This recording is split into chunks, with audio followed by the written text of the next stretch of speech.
Hello, everybody, and welcome to Into the Splinterlands with your favorite YGG SPL crew and Luke. Welcome, Luke. Congratulations, brother, on a fantastic hit clickbait video. How are you feeling? Clickbait. I make one rant video. Now everyone's like, "Oh, that's just the guy who rants." It was like a Whatever. 2K view, man. Dude, my favorite thing. I was in the Splinterlands TV this week, and someone coined the phrase "Luke rants to earn," and I'm like, dude, I need to change my channel name. That is brilliant. That is so good. A krill's got to do what a krill's got to do, baby. And then joined as always with my co-host Damore. Welcome, brother. Welcome, everybody, and yeah, exciting times. Although, touching on Luke's rant, I'm worried, guys. I'm worried about our game, but we'll talk about that later. Oh no! Welcome to YGG, where we just talk shit and make you FUD and worry, Bro. Hey, that's all you. That's all you. That's not what we do. Sorry, over sorry, here. I Yeah, know, the I'm man sorry. with the most positive vibes, the chillest man in the room, the one that will poke everyone here. It's Legacy. It's Peanut. That's it's me, Hellraven. It's whatever his name is this week. Dude, you just gotta pick one. Changes on the weekly. You just I gotta should pick just one, change bro. it. I'm gonna make up a name for you at this point. The man Yeah, of you just names. name me every week. Fuck it. It's like, I swear, this is the third time. What's it gonna be today? Look, you can't have a fan base if you can't Damore have a yelled at me screen the name, one time. man. Damore put his foot down. He said, "You piece of shit. No one knows who Peanut is, bro." He did. So you like change your name every week. I'm waiting for what's next week. I want to know what your name's gonna be. Well, on It's gonna be Thursdays, Heritage. It could be Elmond. Perfect. Oh my or goodness. how about YGG Legacy? Oh yeah, there No. we go. Yeah, you're touching on a touchy subject there. those Had a nice turds little shouldn't rant even be in the about that. game. All right, But Rogue, let's- Rogue, before we start, can I do Yeah. one thing? Okay. Please. I Rant on. have the amazing amount of 7 silver chests sitting here, Mm-hmm. and if I open up a legendary, can you guys see the screen? We Yeah. can. Okay, if I open up a legendary pack, everything I said, okay? Wait, what's a legendary pack? A legendary A or a pack. legendary reward card. Okay, nope, I still feel the same. All right. Dude, So you're no ripping it. legendary. No legendary for you. Look at all that SPS. Uh-oh. Why did it freeze? Is my screen frozen now? Your face Yes. is frozen. You're not frozen. here. How do I stop sharing? I clicked on stop sharing. Oh, You you guys don't continue, have I'm control gonna- over that. No, I Oh, have yeah, your yeah. screen now. Just leave him up there. Just Oh, he Goodbye. has disappeared. I think he's disconnected. All right. Well, good Yes. afternoon, Krypton. Nice to have you here with us. yeah, brother. All right, did you get that figured out, Luke? Yeah, I'm good. I just ran through. Krypton. You guys can continue. Nah, dude, you're fine. So yeah, this week, let's see, Town Hall was nothing crazy. And I think my most frustrating part about the Town Hall that we actually had was like everyone was like, yeah, we're just gonna talk about Splinterfest. Yeah, we're just gonna talk about Splinterfest. They gave zero new information about Splinterfest. Like, I got nothing new about like the thing I'm traveling to tomorrow. I still don't know the schedule. I still don't know the events that are happening on Saturday. Like, we are literally 24. Well, Saturday's the qualifiers, right? And then Sunday's the. That's just one thing. That's just one thing that they've turned into Well, a Aggie's casual making tournament. pancakes, right? Aggie's making pancakes. Where I don't know. I don't know when pancake time with Aggie is. I don't know if that's 10 p.m. or if I'm supposed to meet him poolside at 9 a.m. I don't know what's going on. They want Aggie's you to be coming in. surprised. Like, Aggie's Right? probably gonna dress up Dr. Polite again. No, but I thought that was hilarious because Weirdbeard was like, yeah, I'm just gonna talk about this, but like he gave no new information. right? And then we had and then I don't know, we didn't even get any new lore information coming out of Nate or really anything there, right? We didn't get anything out of Chatter, like nothing. Nobody told us anything new. And I was like, well, cool. We just had a whole town hall about stuff. To be honest, that I we stopped already knew. listening. I just read the notes on Peaked after, because I'm like, Oh gosh, you're falling apart. Yep. No, so like, I guess, did anybody else pick up anything out of the town hall of relevance? There's a couple minor details. Let me pull mine. Of the Peak notes again. I didn't actually watch. Right. The only Pocket thing I says thought was he's interesting here was only just for like the Luke. mention of Rift Watcher's airdrop. I mean, they talked a little bit about the neutral summoner, but they didn't even give us stats or anything, right? So, Which I think they've said that they're definitely going to do that at the Splinterfest. Splinterfest. But at what time? That's what I want to know. Where's the schedule? Where's the Dude, schedule? B3. I'm not going, so you tell me. I don't have to worry about it. And it's these type of things that concern me, right? It's their lack of showing or giving us professionalism. That's the kind of the word I was looking for, into things that are extremely important, right? A schedule, for example, for a really big event, the biggest event our game has had to date, right? And we don't have a schedule a day before the time. We don't even have the events or anything that we're doing. You know what I mean? Everything that I've had to ask about the tournament, I've had to ask in the Discord. And that honestly changes. It seems like every time I ask a new question. Like, which tells me they don't have a clue. There's no forethought. There's no planning. There's no actual, and sure, they're doing a lot, but it seems like everybody's just doing their own thing. There is no cohesive overall, Yeah. Who's Yeah. the Splinterfest person? That's what I want to know. Who's YGG rants to earn. There isn't one. There isn't one. Everybody does their own little thing, and then there is no overarching person that is controlling and making sure that we've got everything in place. Yeah. I don't know.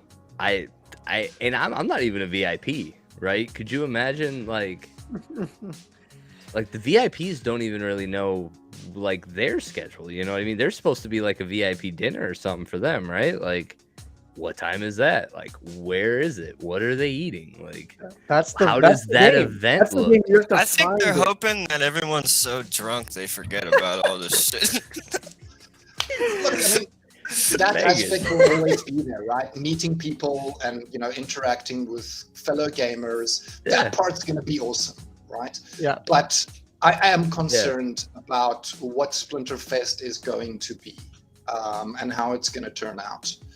Right? And not only for the actual event, but for the future of the game, right? This is part of the things that I'm really getting concerned about, certain indicators in our game, right? Mm-hmm. Yeah. I mean, I don't want to be the rant guy, so I'll let you do it more. But I think it brings it to a larger point of what I feel from Splinterlands is it's like the shotgun approach. It's like, we're just going to do everything, throw things at the wall and see what works. And part of that, I'm not even saying that as kind of complete negative, because there's pros to that. Like in a space that's so new, like they are leading in some ways because they've just tried so many different things, right? But then it does feel like a little bit the ball is dropped on other things when you do that approach. So. Yeah. Also, I think it might be pretty good though, because HyperX is sponsoring it. Like they're, I mean, like they're actually putting their name on it. So if it's probably gonna be solid. Yeah, but I mean, I guess, and then this is one of my big rants that I have about it. So like, mine is solely on the tournament side of everything. Like I've been on record many times saying that I wouldn't go to Splinterfest if there wasn't a tournament. You know what I mean? And I realized that I guess early I kind of thought I was the minority in that one, but then in the end of the day, I think I'm the only one that has like common sense on this because we're a game. And if you're going to get everybody together for a game, it probably should be around a tournament. 100%. I think like, just generally, I guess like that's not a foreign concept, I guess. So it is yeah, the Web3 gaming, Rogue. It is. Sure, I guess, right? They're just like, I think they define game loosely. You know what I mean? I have some thoughts about that, but we can talk about that later. Anyway, so yeah, specifically on the tournament side, like I guess I've completely changed gears on Splinterfest, if you guys can't tell. I'm not entirely hyped on it so much for the Splinterfest itself. I am super excited to be in Vegas with a lot of the people from Splinterlands. Not even really Splinterlands the team so much, but like I'm literally really looking forward to being there with a lot of the content creators. Like Friday, I'm very grateful now that I'm accidentally going to be in Vegas like a day early, so that way I can have all of Friday with everybody that's coming in. I'll do the Friday night hangout, and like it's going to be great, absolutely great. So looking forward to that. But like I've changed my mindset on Splinterfest because of the tournament, right? Now that I've gotten the information on what day one is going to look like, it is way too casual for me to like think that this is going to be a big competitive event that like is going to prove that anybody is any good at this game. You know what I mean? That could be bad though, because there's gonna be people watching. I mean, But like, no, that's the beautiful thing. Nobody's gonna be watching. Gotta be some. Nobody's gonna be watching on Saturday, right? Like everyone's supposed to be there for this big production thing on Sunday, but like, I mean, I'm already like, I cannot treat this tournament serious because of how they're doing day one. Like, I don't care if they put all the star stripes and banners that they can, all the production crew and everything on day two. The fact that they are just going to casually, haphazardly handle competitive play on Saturday. It's literally just whenever you got time, like go to a terminal and submit your teams. Whatever. Well, wait, explain. Okay, I might be out of loop, and some people might be out of loop. What is the format for day one that you're day one?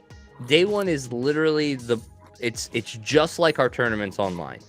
There are pools that'll essentially happen. Everyone will register for the tournament, and then these pools will be created very similar to the Victor's Gold Modern tournament, which is like top 30% advance and 12 2-minute 20-second time frame and 12-person pools, I think is the way that they cap it, right?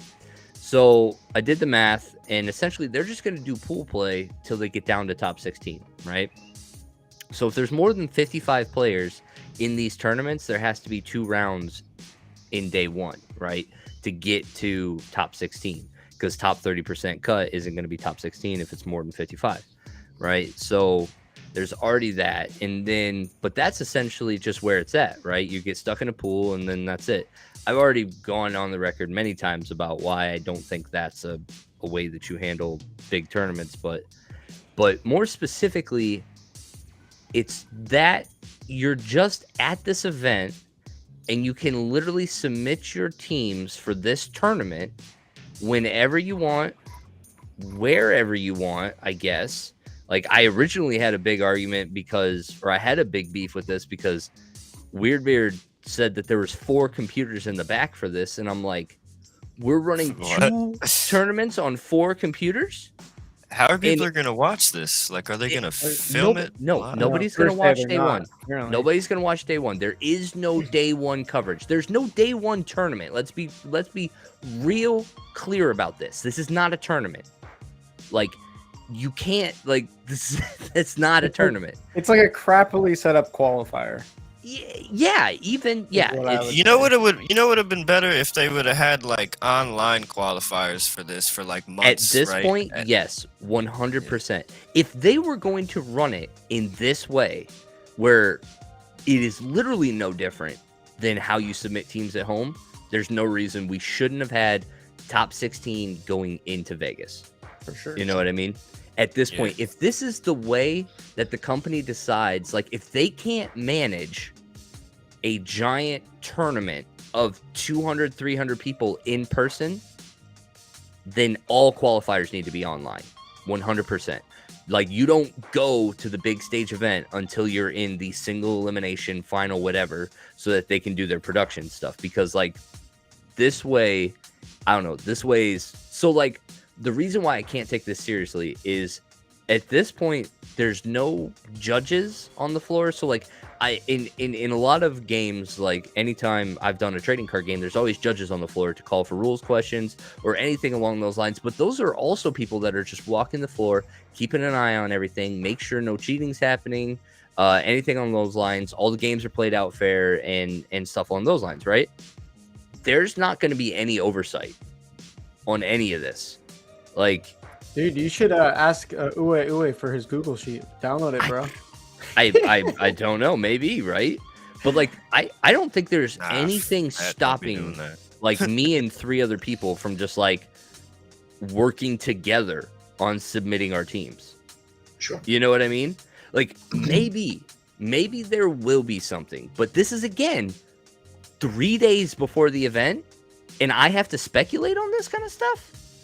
Like that's why I can't take it seriously. I can't take it seriously. They've gone on the record saying that it's just going to be like casual.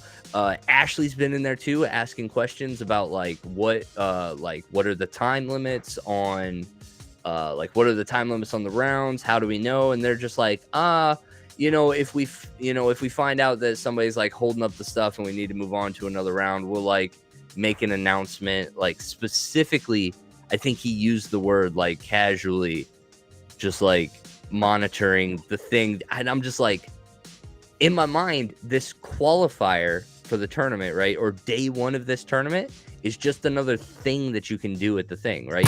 You go play Bulldog, you try to beat him. Then you go to this booth and you submit 10 teams to see if you can qualify for the next event to the next day. And then you go to this one and you like eat pancakes with Aggie, and then you go to this one and you just fill out your little checklist of this is what I did at Splinterfest. Yeah. It's a carnival. It's a carnival. Exactly. That's exactly what I'm thinking. They should have had like a season.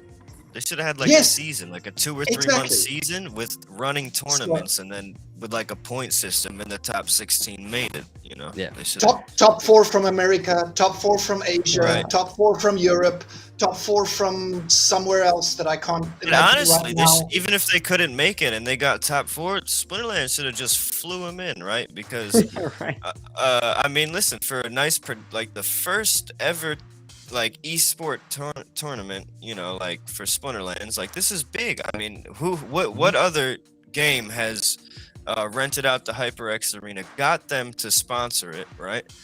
And then they're gonna have a shitty production quality. No, there's nothing day one. That's what I mean. There's nothing day one. Everything is day 2, and my issue is that like there's nothing that really like this should be big, bro. Like this should be when I flip on Twitch on Sunday, bro. This should be fucking. And you know what? Huge, it might be. Huge. It might be. But what are the odds that you're gonna actually have any new names up there? What are the odds that they're not already all going to be champion players that are up there, right? Because like here's the other aspect of just casually submitting your teams. You guys know this. You guys all do tournaments. Do you guys prefer putting your teams in the first hour of the tournament or like closer to the last hour of the tournament? Yeah, the last, because you want to see. You almost have to see, right? Yeah. Like now imagine that you haven't played any games in Champion. You're just supposed to casually submit 10 teams and you're just like, yeah, I think this works. Oh, yeah, right? You got no feedback. You got no feedback from the previous game or nothing. No feedback. You're getting no live information. You have no basis to go off of. And you're just like, so like, sure, do you wait till the end to try to submit so that you're sitting there trying to like, I don't know, pick up some stuff along the way? Like, you need to bring some binoculars, bro, and post up in the back and try to see what you see. Exactly. And so that's concern. At the end of the day, taking it more seriously than what they are. We are thinking that this is a major big event for Splinterlands. Yeah. And they are taking it as a side issue, a fucking carnival. Sorry for the swear word, but I am getting a little bit cheesed off with the team here, honestly. Yeah. So honestly though, here's where I'm at with Splinterfest. I'm not taking the tournament seriously. The reason why I am going to compete still. I am going to try to win both of these tournaments. Let me be real clear. But I'm not going to go in there like super competitive because I know I'm going to see things that I don't agree with. I know that there isn't an infrastructure in place to monitor the integrity of day one. And so I can't I can't go in there and be super competitive. So maybe at the end of all this, I'll be pleasantly surprised. But I will still plant my flag that it is 2 days before the event, 3 days before the event, and I don't know what's happening during this event. I do not have a clear idea of what I'm doing at noon when I show up to the HyperX Arena. Who knows, bro? It's Waka Flocka might be there. Might be at a concert too. He better. He needs to help me submit my team. That's what he needs to do. Come on, Waka. I'm just laughing sitting here because this is just like YGG rants to earn now, and I love it. Because like I got a lot of pushback on my thing, so I'm just like, I'll let you guys take a second here. Like, and you guys take some heat. let's just go ahead and throw this out there too. If there is not more prizing in this tournament, if it is literally just the plots of land for top 4, that is such a joke. What do you think such a joke. Well, there needs to be SPS or something, you know. Yeah, but I've asked, and it's basically tight-lipped right now exactly what they're going to do. Okay. I don't know if that's because they don't have I don't know if because they haven't figured it out or because they don't want to announce it till last minute. I don't know, but my tournaments, especially really big tournaments, like the way that they have it structured right now, everybody that makes it to day 2 in any other tournament would be heavily rewarded for just making day 2. There is some reward for that, and right now there's nothing until you make it to round 3 of day 2, and then you get like 4th place and you get something, right? Like, so Krypton said get a plushie if you make day 2. Red flag number 1 right there. Number 2, right? They already have all of their tournaments structured in a way that like everybody gets some increment of payment up through, right? I do not expect the in-person tournament to be any different because honestly, they should be driving participation, right? And how many people at this tournament are going to be like, yeah, I'll be top 4. I'll do this, right? Like you need to like put a carrot out there at 32 or something like that to be like, yeah, come in. But then I've gone on the record of this many times. Every physical trading card tournament that I've been to has a promo for entry. Period. Come travel for this tournament, we will give you a promo. Which is why they've only got 245 people showing up, right? If they didn't, the Lux Vega isn't that a promo? Bro, I've never had to buy my promo at a physical trading card tournament in my life. For $700. Never. That's the discount version. Never. $700, right? Have I traveled to an event to buy the event exclusive promo? Well, listen, I was watching Splinterlands HQ, and Weirdbeard was on there, and he was saying they cost if we're gonna shell out 40-50K, so they probably spent like 40-50K, and they gotta get their money back somehow, right? How many you know that event, like, yeah, which I mean is totally smart by them. Like, not everybody's gonna go, so they can sell these promos to help offset the cost. Totally smart for them. And then the ones that don't get sold there, the extras can be sold online. But sure. Everyone that's going there should get the promo though. That's my opinion. Yeah. And I hope I'm pleasantly surprised when I get there. They're just like, you get a promo. I hope they go Oprah Winfrey on me. It'd be wonderful. That would be amazing. I think they would have had a lot more traction had they announced the prizes and these things up front. Because if people see the great prizes that the top 4 is going to get, there will be a hell of a lot more motivation to sign up and come, right? 100%. Right now, there isn't that motivation because you don't know. Yeah. But yeah, so that's Splinterfest. Wow, that took half an hour. Sorry, guys. Oh, so anyway, still very excited for Friday night. The non-event part. The non-event part. Friday night's gonna be great. It could be something amazing. We don't know. Honestly, from the first point where they announced Splinterfest, I was shocked. I was like, this seems really early for the size of game we have for a global audience to randomly put on this festival. Well, they thought the bots were going to come. And so I never expected much. I mean, obviously I wanted to go, and if the wedding wasn't this weekend, I would go. But I feel like it's more of like they're taking this as like, let's just test the waters and see what happens, rather than like, this is the right time. Let's go full force onto the first one. That's how I'm perceiving it. Yeah. Whether right or wrong, I'm just. You know what? And at the end of the day, like I think what I've learned in like everything that I've tried, like, is you're when you're angry or when you're mad or when something happens, oftentimes you can assess that negative emotion to unmet expectations. Sure. Usually the whole time, like anytime you are feeling those two things, it's usually root cause is an unmet expectation. And so at the end of the day, it's on me. Like I feel this way about Splinterfest, Set the and that's bar on lower, me, man. because like at the end of the day, Yes. the team hasn't set a bar. I set the bar. And so, That's fair. that's my fault. I mean, at some point that's on you, but at some point, isn't it fair to expect? Like, Maybe though. I mean, unless because that's what I mean. Like I started this all with common sense is you're a video game.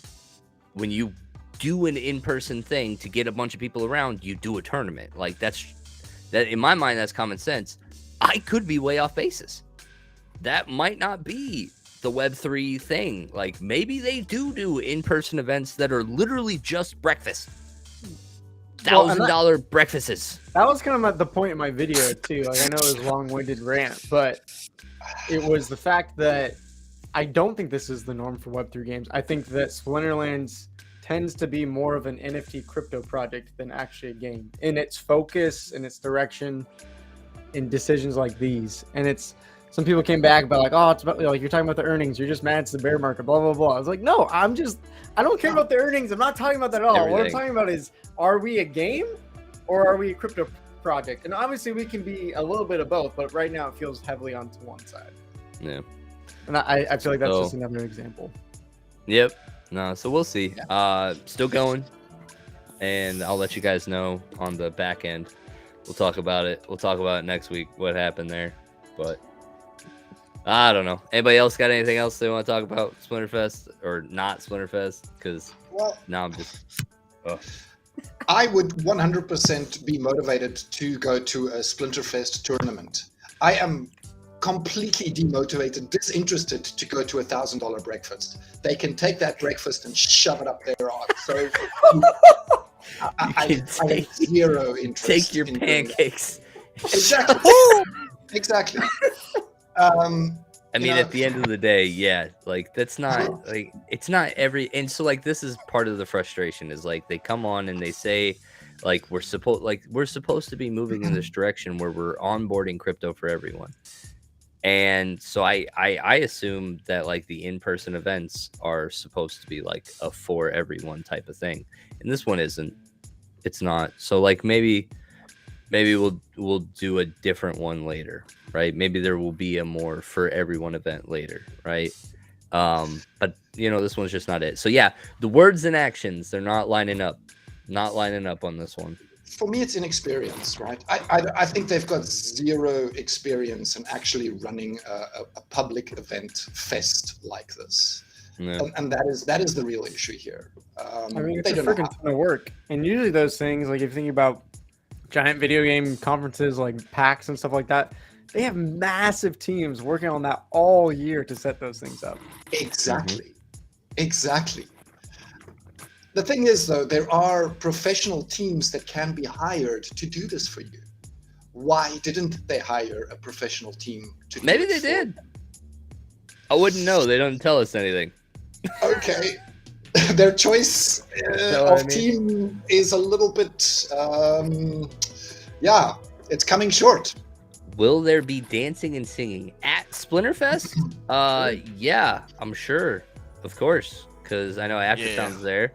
So, yeah, there's definitely going to be some of that. And then, yeah, I mean, the drinks might be flowing a little early, so get our own entertainment there later in the night.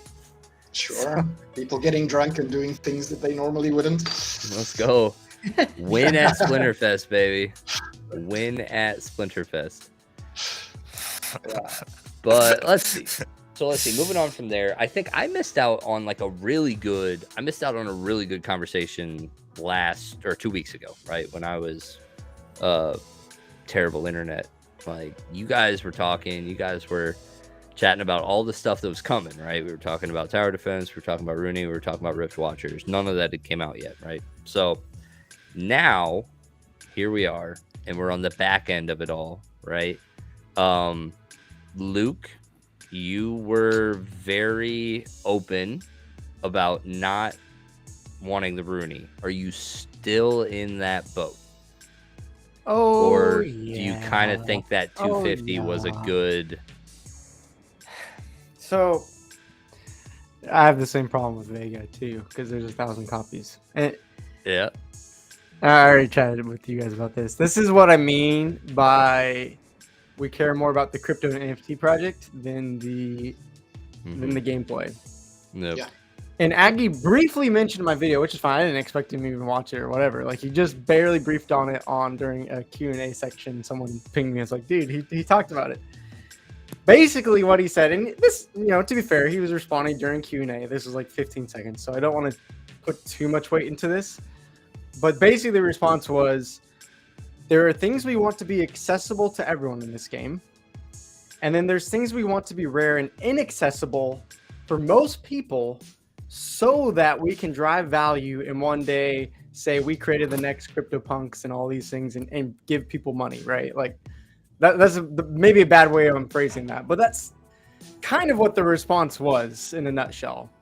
Yeah. And I don't have anything wrong. Like, okay, if your goal is to hey, we want to provide value to the community by making things super rare. Like, I get that. Like, that's what a lot of NFT projects do. The problem what I feel like they don't realize is that it takes away competitive integrity from the game, right?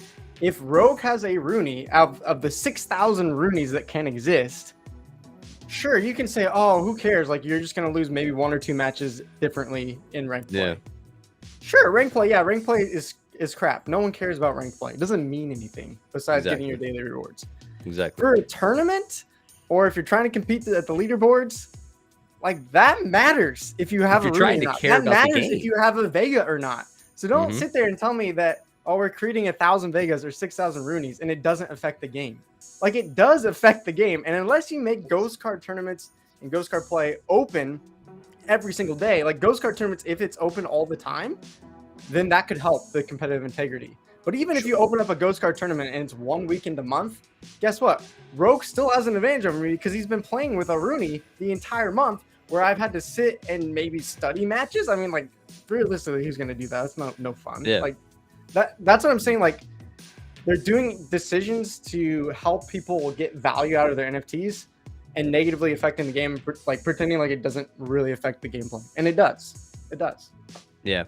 I think this is one of the, like, in trading card games, like, this is always one of the things that, like, it's a no-no, honestly. You do not create a trading card that is not accessible to everyone that plays your game.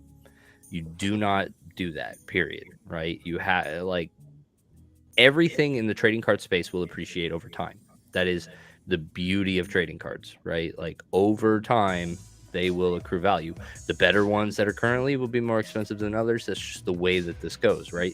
You don't have to not include something, and especially new stuff. Like, that's where, like, over time, yeah, not everybody can own a Black Lotus because it's been 30 years, and there's not that many in circulation now that there's way more players, right?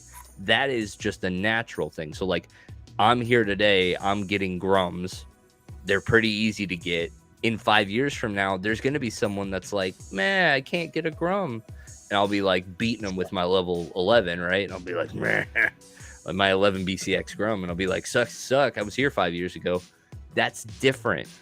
That's the deflationary aspect that was built into the thing that is different than literally releasing new cards that not everyone has access to. And in my mind, that's like a TCG no. It's a TCG no. Obviously, it's great in crypto. They do it all the time in crypto. Not everybody can have everything in crypto. And you're absolutely right. You drive home the point that like people can have Chaos Legion only decks and get rewards in ranked.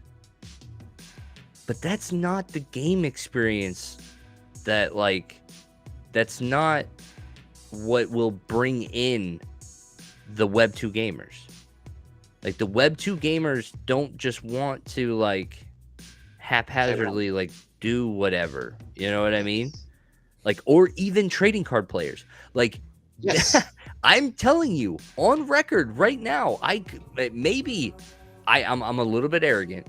Okay, so this might be really arrogant of me, but I can speak on behalf of every trading card player in existence and tell you that having cards in your game that not everybody owns or can own is silly. It's like not good trading card, like etiquette. It's not good trading card etiquette. There you Fundamentals. Go. Yeah, it's not like that's not a thing. You know, you don't create limited edition cards that your general player base cannot acquire.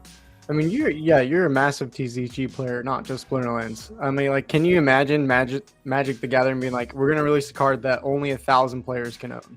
That is legally playable in standard? No.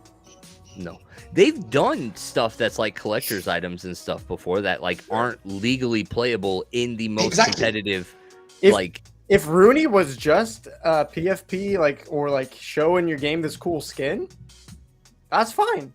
You know what's effed up though? Is I probably won't be able to play Rooney in any modern tournaments because they still haven't figured that out. Like the promos, you can't play with promos in modern tournaments. So maybe that's just the solution. Is that it's not a modern legal card. There you go. Just take all promo cards out of tournaments. All promo cards. You can use it in ranked. No one cares about ranked. Just whatever. Wild tournaments, whatever. Yeah, nobody owns all those. So yeah, you can just make it wild the whole time.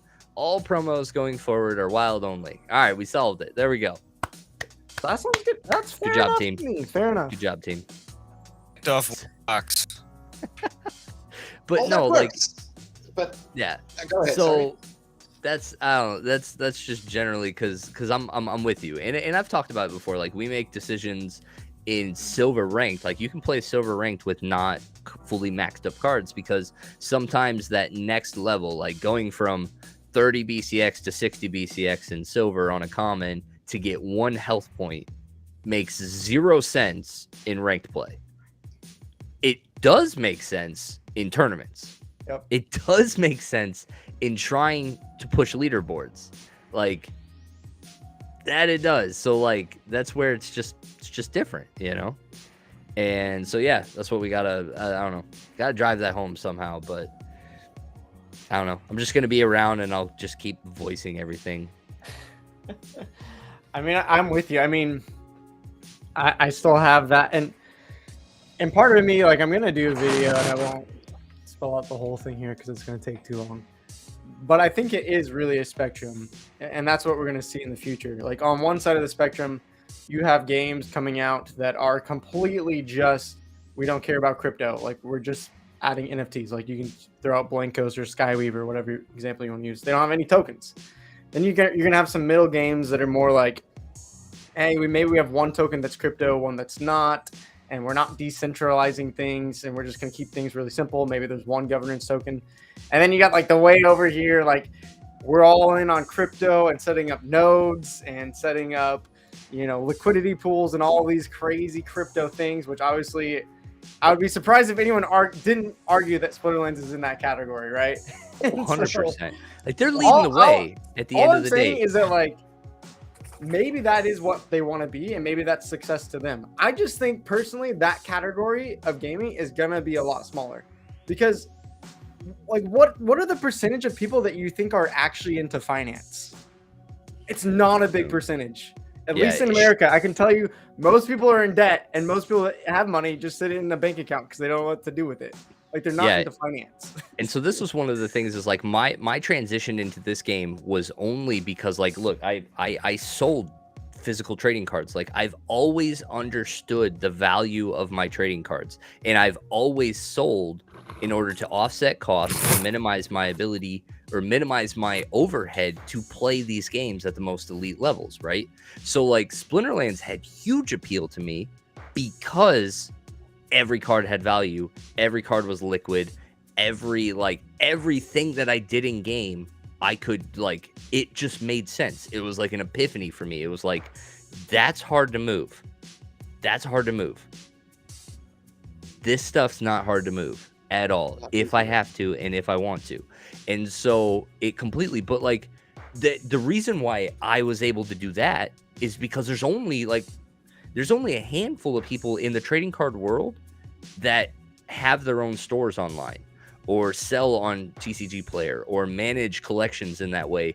The majority of people go to their local store and trade at like a 40 to 50% loss on value, because you're trading with the store, right? You just go in with the store, and because of location and convenience, they can buy a card with you at 40% of the value of what it's really worth to then sell it like later. Like that's just how trading card stores work, right?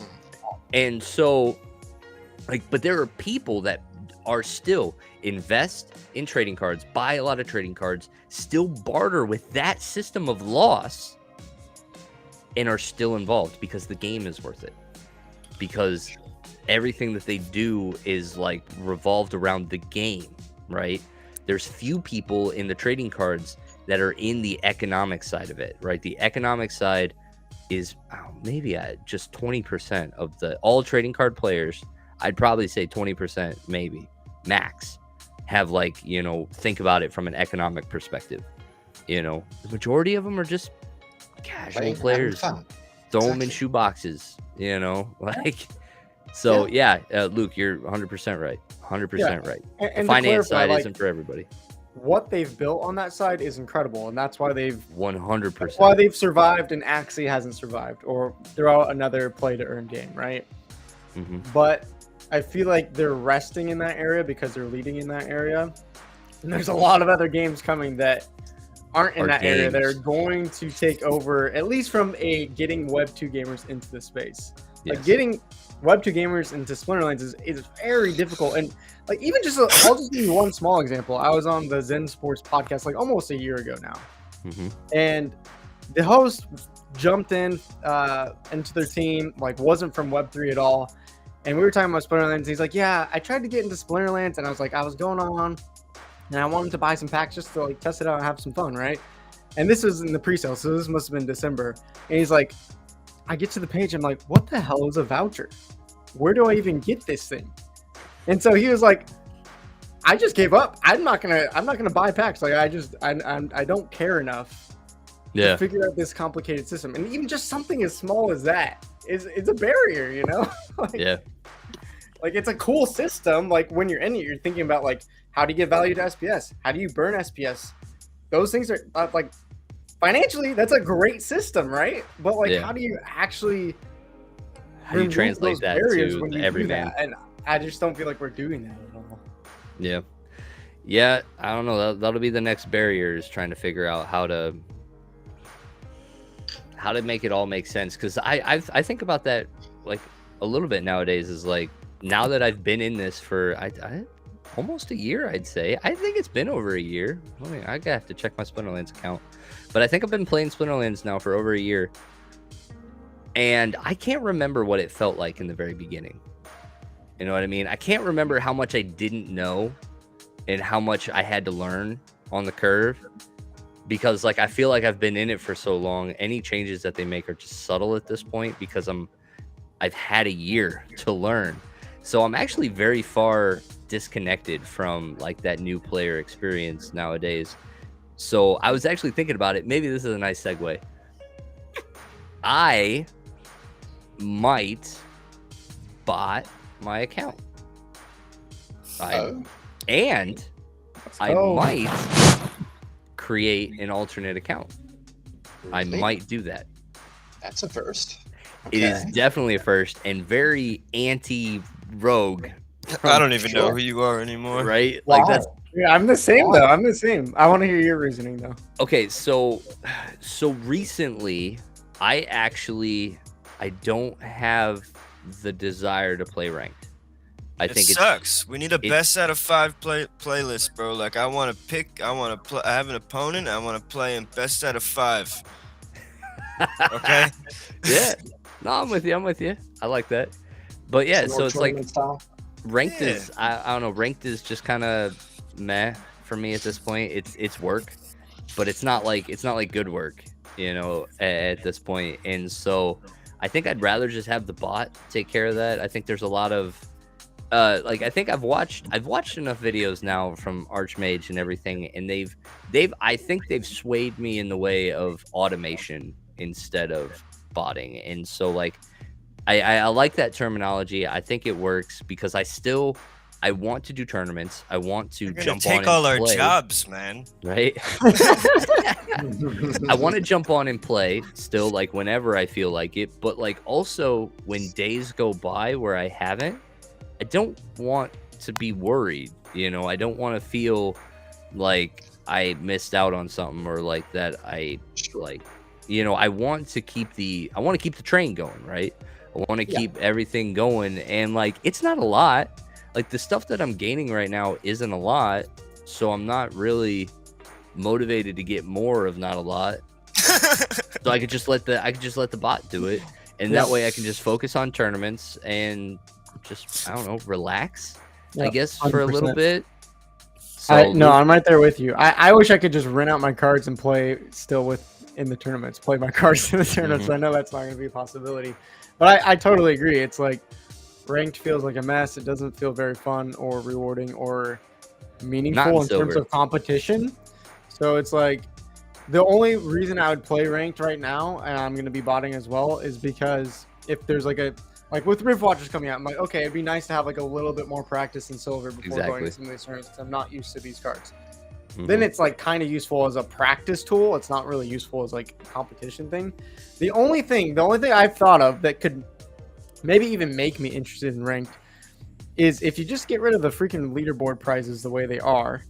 I would love to see like, hey, there's a bar, whatever we want to set at the bar. Maybe it's like the top 10% of players in silver. If you're in the top 10% at the end of the season, then you go from there into a ghost card tournament that everyone's on an even playing field. Because right now, I don't care who's at the top of silver. As I've said before, it's a wallet slapping contest. It's not you're the best person at silver. You have the most cards. I like maybe that. Between you and the top 10 players, whatever. Top 10% gets a voucher to this like season 22 ghost card tournament. Ooh. That's how I would do it if I wanted to make it actually interesting. Yeah, right now it's not. Let's go. Just have all the leaderboard prizing go to that tournament, or like even add more too, right? Add more, just like, and then have it be like top 10% all get and can go do it. Let's go. I'm maybe. I'm all right with this. Whole community involved as opposed to only those 30 people with their big damn wallets, you know? Yeah, you know. And I mean, you know, this is a little bit of a segue now, but think about what went wrong with Axie, right?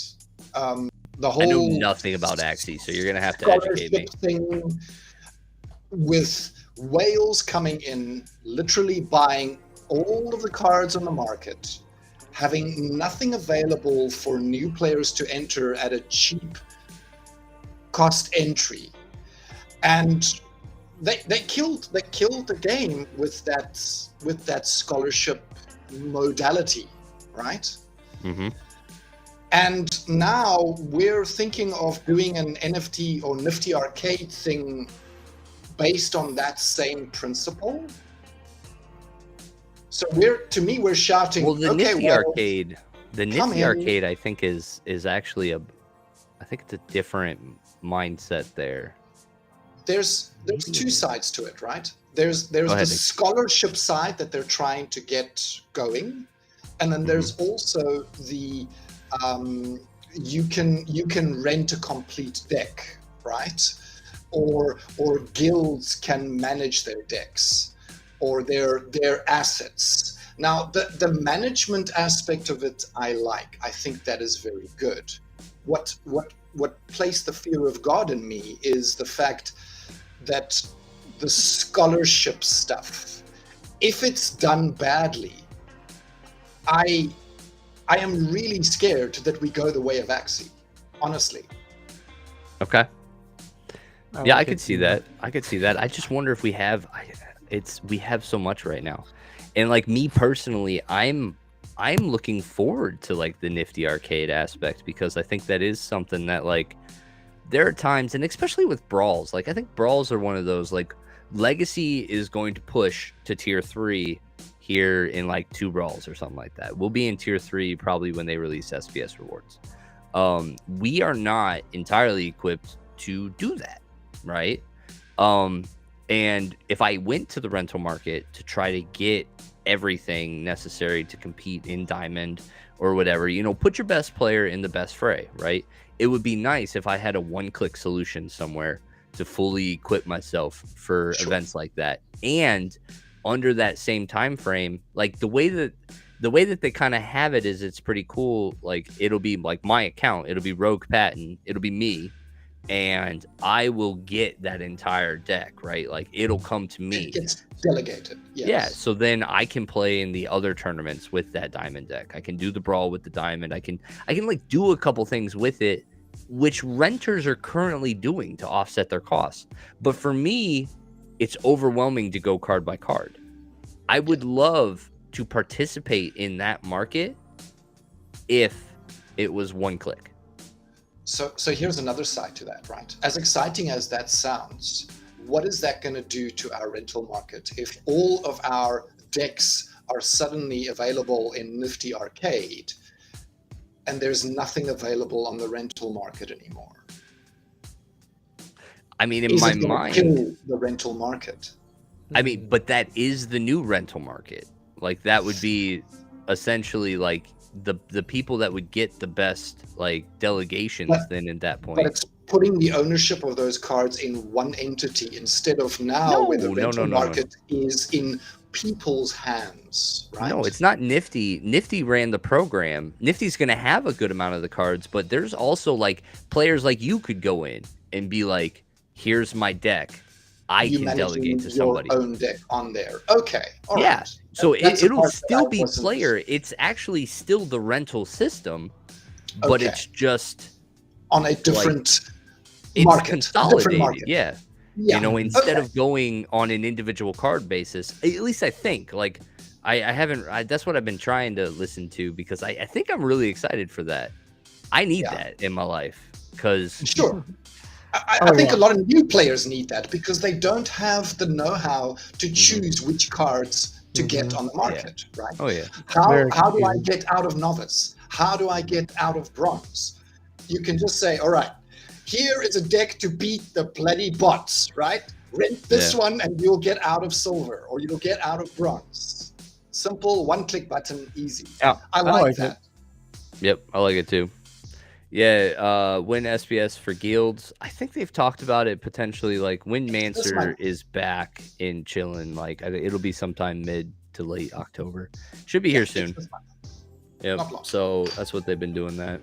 So Virus says, I'll bet you those decks will be 99% Chaos Legion only and not be able to rank that high. Yeah, potentially. But still, even from that point, like I would, if I was the owner of these cards, like, let's say I was one of the guys that had like all the alpha stuff. Like, let's say I'm the alpha whale that is currently has a bunch of stuff out on the market, right?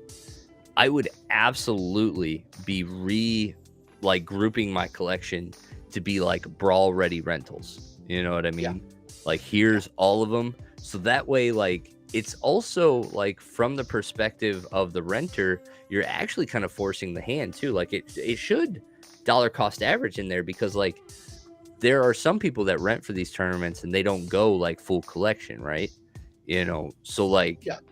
but Selectively. so maybe you can group a lot of cards together that maybe normally wouldn't rent, but you can group them in to this, you know, giant encompassing collection. And then I think if you just get more people playing with fuller collections, they'll appreciate the game more. They'll appreciate what it's like to have every weapon at their ready when they get into stuff like that. Because in my mind, any player that is not playing with that mindset, like they're only wanting to play with a couple splinters, Legacy, I know you're one of them, buddy.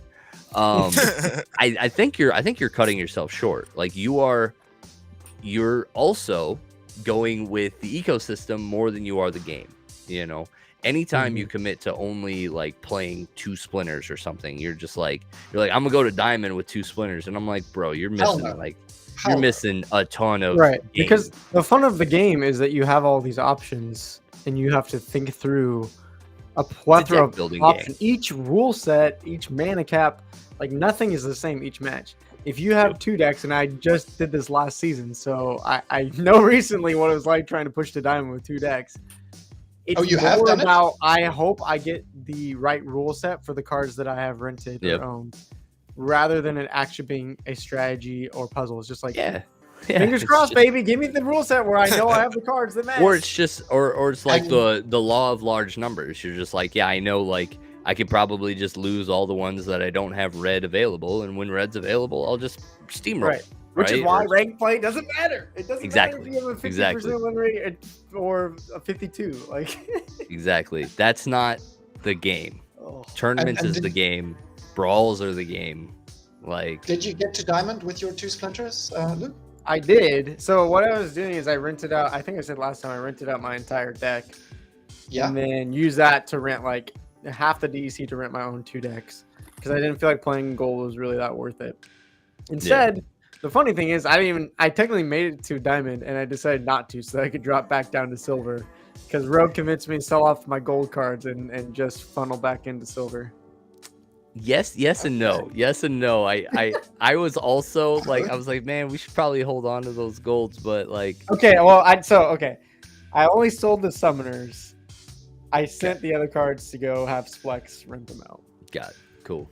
Yeah, because I mean, at least it's, you know, it's a savings thing. And now that like the rental market's kind of coming around to where the higher level cards are renting for more, you know, I think that might be all right. But no, luckily I've reeled them in. I've reeled them in from like being like, I'm going to bronze. I'm like, nah, at least silver, bro. Like, because at the end of the day, like I do all the rants and everything, but I still believe that one day I will be a champion level player.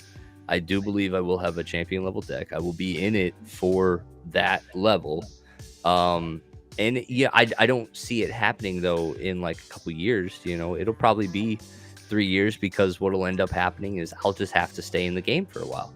When Chaos Legion is done in 3 years from now and we're in another rush, you know, I'll sell some of those to dump into whatever the newest product is. Push that one up. At that point, we'll just be recycling. Hopefully. Yeah. And so, yeah, it'll be, you know, that's my approach. Like, we'll get there eventually. It's just a lot of frustration along the way. But all frustrations are just unmet expectations, ladies and gentlemen. So curve your expectations. Can we respond to Didiko's comments? I'm curious what you guys think. Which one's Didiko? Here we go. We've got oops. I pinned it. Look at me. If we were not in a bear market, the cheapest reward cards were around 30 cents each, and SPS was $1. Do you think rank would feel more worth playing? For SPS to hit $1, bro, you need to raid the treasury. I would still say no. Like, SPS. There's so much shit that needs to get printed and thrown out there. Are you kidding me? $1? Yeah, So- but no, I would still say no, mainly because tournaments still pay better. Like, and that's where the focus, like, because tournaments still gives me more SPS than ranked ever will.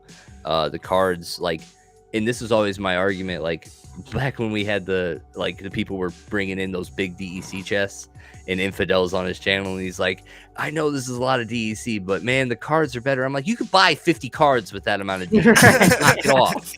You know, so like it's the same thing. It's the same thing. Like a good tournament payout, I can buy a lot of reward cards, even if they were 30 cents. If my SPS is $1 and I pull in 10 SPS for like haphazardly doing okay in a tournament, right? And it doesn't get auto staked. It's the only place that doesn't get auto staked. So there you go. Exactly. So like, yeah, I would still say no. It would even maybe, if we ever went back to that point, bronze might go crazy again though, because it's inversely, you get the same amount of chests in bronze as you would in champion, right? But like they're weighted heavier up there, mainly in the SPS and the numbers that they could put in the SPS chest. Because like the best you could still do in a champion chest is a gold foil legendary, which is currently $60 versus like the pennies, right? Versus like having 0.01 SPS and thousands of SPS. You know what I mean? Like it's a big, like the Xing value on the cards doesn't compare to the Xing value of SPS. So if reward cards got to 30 cents again, you would see bronze go like, you'd see the bots come back like in full force. And that's also $120 for a common card, right? To a max level common card. So 400 times 30 cents is $120, right? So that's a really expensive common card. Yeah, it's gonna be rich, bro. All those lions. Oh Let's go, yeah, baby. Let's go. But I mean, it's just it's the same argument I'm having over and over again of like, is this a game or is this investment? Because it's like, what people don't realize, when card prices go up that crazy amount, it actually just makes it harder for gamers to get into the game. 100%. When Untamed was going and popping off last year, it was so like my one investment as I brought in $60 into the game was one card, Mylar. That was it. Like I can afford one good card, and so like it depends. Like going back to the question, like, is it worth it? It depends what you mean by worth it. Will it feel better to play ranked and earn like $2 a day versus 2 cents a day? Well, yeah. But what I'm saying is it doesn't matter to play ranked. You could still bot it out, and it doesn't matter if your bot goes 5 and 10 versus you going 7 and 10. It really doesn't in the end of the day. Whereas in a tournament, you can't play a bot that goes 5 and 5 because you won't make day 2. You won't get rewarded. And that's what I'm saying. It's like the ranked play is not competitive at all. It doesn't really matter. So like if it goes up, I'm just going to still bot and just say, cool, I got more, expensive rewards, I guess. Cool. Yeah. And then another thing that in my mind is a TCG fundamental is no new cards should be completely like outpriced. Like you shouldn't be priced out of new cards, like period. You know what I mean? Like, so having like you said, a common reward card maxed out at $120, that's not a good new player experience. How do you feel about Rift Watchers then? Because the packs were a little bit higher and the supply was lower. So, I mean, they're not incredibly more expensive, but some of them are more expensive than Chaos Legion cards that were out 6 months ago. Oh, I'm not worried at all. One, it's new, right? So, but what have they crashed in the last week? You know what I mean? They have been dropping. Yeah. Right? Some of them been going down. I am not worried at all about Rift Watchers. Also, that supply is throttled. Pretty good with the price of SPS, which is interesting because I was on record many times saying that it was going to fly off the shelf, but I don't think it is. I don't think it's going to fly off the shelf. It's like 750,000 right now. Yes, I think there's a pause on buying though. I think we are going to see a flood of packs being bought once they start to get the airdrops going again. this hold that we have on airdrops for Rift Watchers, I think, has a lot of people like, oh, I don't want to buy anymore right now. We are 54% to the next airdrop already, right? So over. Yeah, but we were. already. I mean, we were at 700 very early. Like 710 just after the pre-sale. Sure. Yeah. So like we weren't like I don't think we've been crushing numbers since. And honestly, I think it's because we don't have the promos. Like there's 2 airdrops that we should have had by now that we don't because of, you know, the proposals and all that stuff. So and no one's buying Chaos Legion packs, at least from the marketplace. no, That's same Well, concept. We've got Rift Watchers kind of on hold. Everyone's just kind of, I think everyone spent a lot of money in the last 3 weeks. You mean it was just Rift Watchers, Rooney, and what was the tower total? defense? That's it. And an entire tranche a lot, of man. nodes. An entire And tranche of Splinterfest. nodes. I mean, come on, Rogue. There's not that much money to spend there. Come on. Not that much, really. Yeah, Okay. no, I feel terrible where I've been on record many times of just being like, yeah, whatever. Like, what was Rift Watchers? 15 million? I was like, yeah, this community will chew through 15 million. And like, I'm like, man, I don't know, man. I'm just like, I have high expectations for the amount of money people spend, and I'm not with them, you know. So I need to I need to chill. Why didn't you guys buy more? Yeah, right. But yeah, so I think Rift Watchers will continue. I think Rift Watchers will be very comparable to Chaos Legion, 100%, because we're only at 15% of the supply open right now, and Chaos Legion is at 50% of the supply open. So we've still got a 3x to happen there just to match Chaos Legion, and we're already here on the prices. Like, I'm fine. I'm fine with Rift Watchers. It's going totally fine. And I don't think anybody's priced out of Rift Watchers, honestly. You know, when I think about like bronze level, I really think about bronze level in terms of pricing people out. You know, Has anyone done the math on That's what makes it different, like, than regular games, right? Because, you know, like, if we were, you need a stack of cards with a rubber band, like, you know, it's not, you don't just need 1 copy of the card or 2 copies, you know, like a play set. You need fucking 7,000 of them. When it launched, it was about just under 4,000 for a max deck of Rift Watcher cards, right? So it is a substantial amount. Look, it's not nothing. Right? better than it was when it released. But I do think it will go down. As more come out, I do think the price will stabilize a little bit. And in the end, it will also go up, right? Like DICE has. You know, DICE is more expensive than what Untamed is, because there's just fewer of the cards.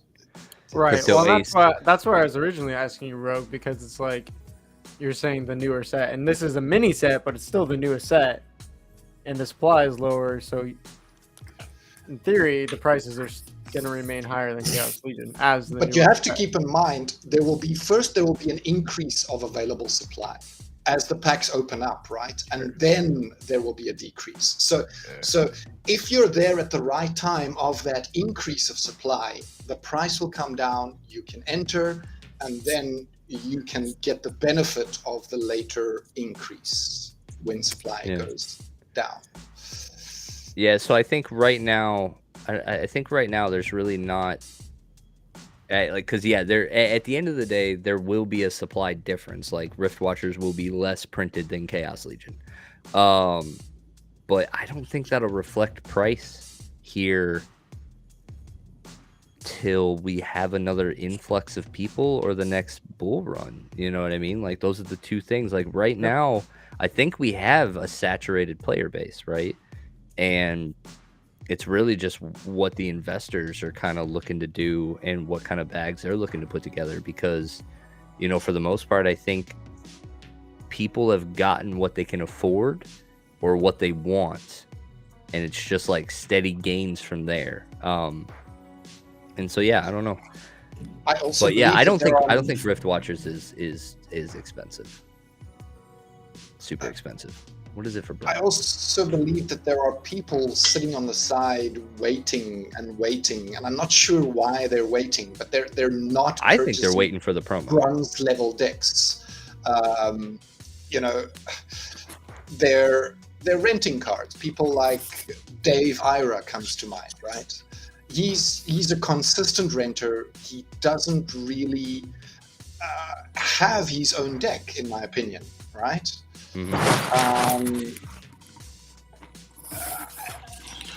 And that for me is a concern, right? I want new players to invest and get their own decks going and grow those decks. And that's, It's pretty hard Wow. to do. I So, think yeah. tower defense is gonna have more players than we do. You think so? Fucking Okay. right, yeah. No this- way. Yeah, No would've- way. I Come would on. have said yes if they went with like a tower defense, like a free to play game or something Yeah, like that. if But it the was fact that they're mobile. building the exact same economy as Splinterlands, Well, I a don't- little bit different, And that it's because not the mobile? ECR is tied to the assets. Each game's gonna get better, bro. Like Splinterlands was the first. Like, I mean, everything's gonna be under the umbrella of Splinterlands, but every game's gonna get better, bro. Like, they're gonna tweak it and this tweak is- it and tweak it. this is a whole nother topic. But what concerns me most about tower defense is what I was talking about earlier. Like, it's the same theory of, is this investment in crypto or is this a game? And what I was hoping with tower defense is that Splinterlands would change it up and say, like, hey, we can have different economy models, different styles of games, different categories that would fit the player between the gaming enthusiast and the crypto enthusiast. And it concerns me that they just slapped the same essential economy idea of, like, you're going to need 400 common towers or whatever the number that it is. And it's like, I don't know if they're going to do that for GLS soccer or whatever it is. Like, if they keep doing the system, it's like you're It's just more holding sinks. yourself into It's the just- same player base No, over and over and over. It's just more sinks for DC, and that burns SPS. You get Great. 5 different games going. Let's go. great. Right. All right, so a little bit of set prices here. So Chaos Legion right now for bronze is $388. For Rift Watchers is $261. And then if you go At to bronze? Diamond, yeah, at bronze, $261. So Chaos Legion plus Modern or plus Rift Watchers just for bronze is like $700. It's 261 plus 388, which is Okay. $640. That's wild. That's, Yeah, that's do you think that's high or crazy. low? Well, I mean, For listen, bronze? if you're going for bronze. return on investment, then that's That's- probably high, because you're never going to get that back. Maybe in like 5 years playing in bronze. I mean, I think from like just a game perspective, I think that's fine. Like playing, I mean, we all know bronze needs some adjustments. You know what I mean? And we talk about how rank is a joke anyway. But like when I think about tournaments and everything, a bronze player can do novice and bronze tournaments, and they can like compete. Like, I mean, that's where I started. This is literally where I started, right? So like having an entry point of $500. I don't, or 640 for a year's worth of cards. Like, let's be real. Like, Splinterlands is cool in that way, where like that's a year set at least. Minus You know. promos.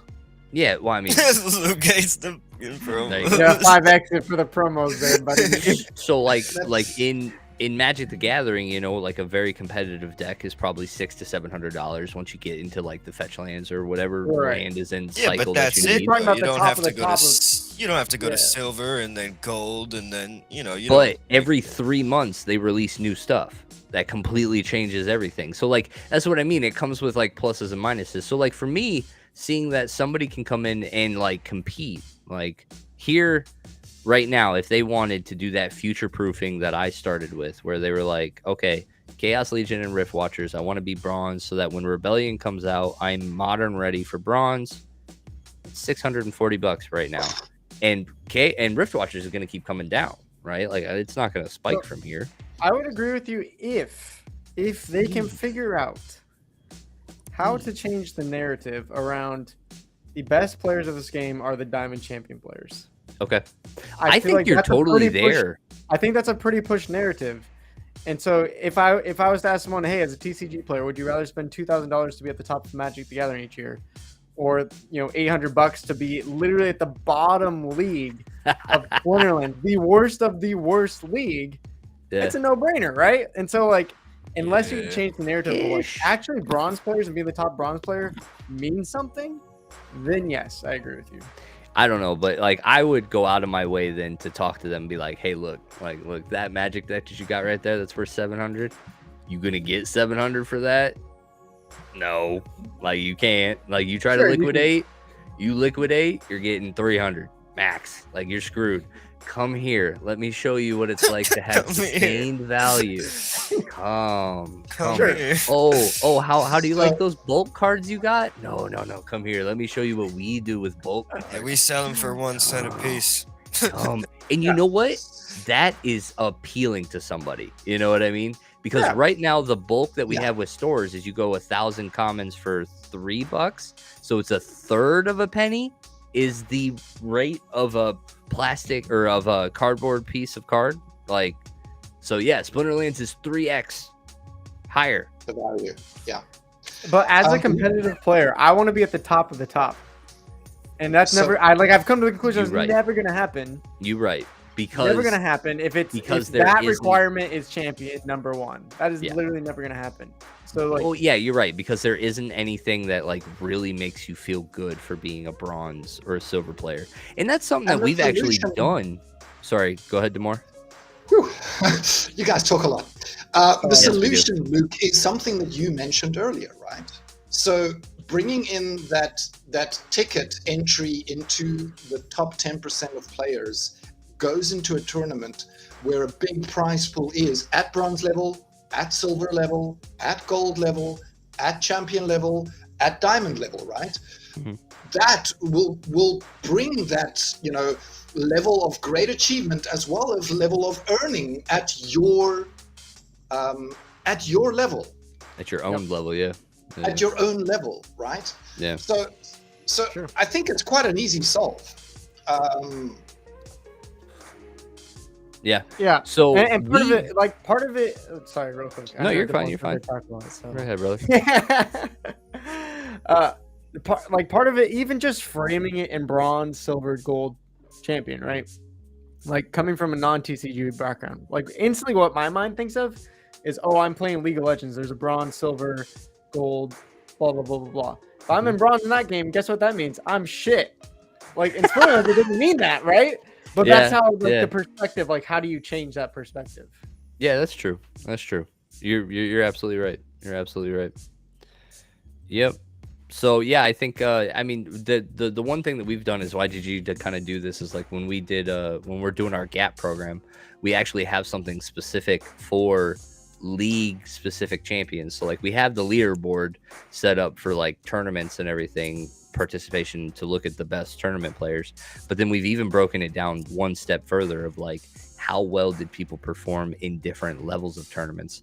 So there's a chance that we're actually going to see, like, we're actually going to crown a couple, like, we're going to crown a couple bronze champions, we're going to crown a couple silver champions, diamond and gold champions. So Yeah, they should fucking take notes from us, man. Dude, Jesus I was Christ. really just about to say that. what's up? Like, YGG actually is gamifying things and making it fun. We're trying Right. to We're trying to incentivize the fill player. in what they lack. Like we're trying to make the Totally. game fun. Speaking of which, Luke, so when is your guild moving over again? Yeah. We're gonna talk about it. We'll see. Oh, we got a You guys heard it here first. That's great. You guys heard it here first. Are you not YGG, Luke? Yeah, If you not, tell why him not? Oh, I know. Get him. Get him, boom. See, this I mean, is my boy. essentially, I'm working for Balthazar. It's not that I can't. It's that I gotta figure some things out first. Is all. Yeah. No. You can even no put issues. Balthazar in the guild name, bro. As long Yeah, as YGG dude. is next to it. YGG YGG Balthazar. Perfect. Why not? YGGB. There you go.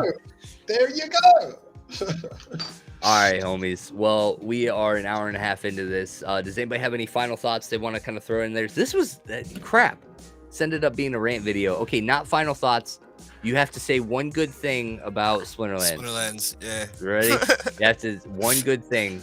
Luke, start us off. One good thing about Splinterlands. I mean, I mentioned. What are you it grateful earlier. for? We'll do this. Yeah, So this I mean, is what we I do at the mentioned dinner earlier, table every but I night. really do think that Splinterlands is ahead of a lot of things that I've seen as far as the crypto, as far as the DeFi. And I'm not saying these things because I don't appreciate those things. Like, I think that there did need to be some work on those things, clearly. And, you know, what the team has done in terms of the economy and trying to split things into wild and modern format, things like that. Like, things have gotten better in terms of that. Like, all those negative things I'm saying is, like, I hope these things change over the future because I still want to play the game. Like, I love the community. I love the game, at least in tournaments still, even if I talk crap about ranked play. Like, it is a really interesting TCG that isn't really comparable to other TCGs, right? It's such a different gameplay. And so that's where I see the gameplay. I'm like, this is like a really cool experience. How can we actually get gamers to want to play this game, you know? So it's not that we don't have the pieces. It's like, where do we go from here? And that's what I hope people hear from my critiques is like, I want things to improve over this next year. Not like, I'm out of here. This thing sucks. I hate the team. Bye. Like, that's not my attitude. Exactly. But hey, if you ever did feel that way, everything's pretty liquid. You can get. You're sick. True. Fair. I mean, right, for me, DeMar. as I said, I don't really care if it goes to 0. That's not why I'm in it. So. Yeah, me too. Me too, brother. Yeah. So, you know, understand when I voice, you know, negative things, it's to make our game better. Because I love this game, right? This environment, what Splinterlands has brought for me has been a lifelong dream. I have always wanted to get real value out of my time and attention in my gaming, right? I have been a lifelong gamer. And, you know, this has been something that I've dreamt about forever and a day, and it's finally arrived. So I'm very excited. And I love Splinterlands. It's an awesome game. And when I say negative things, it's so that the team can turn around and do something about it, right? Improve it, make it better for us, the community. Yeah, not slap us in the face. Exactly. All right, Legacy, drop us. I hate being put on the spot like this. I get so nervous. Everybody have a good night. Oh, You whoa, gotta say okay. one good thing about Splinterlands. Say one good thing Oh about yeah, Splinterlands. see, I forgot. Tower defense, baby. Let's go. My God. I think Here. Legacy, you should just start your own podcast about Splinterlands. No, I Yeah. can't host, bro. I can't host. I'm like the guy that just says shit, like, you know. Yeah, find a co-host. You'll be fine.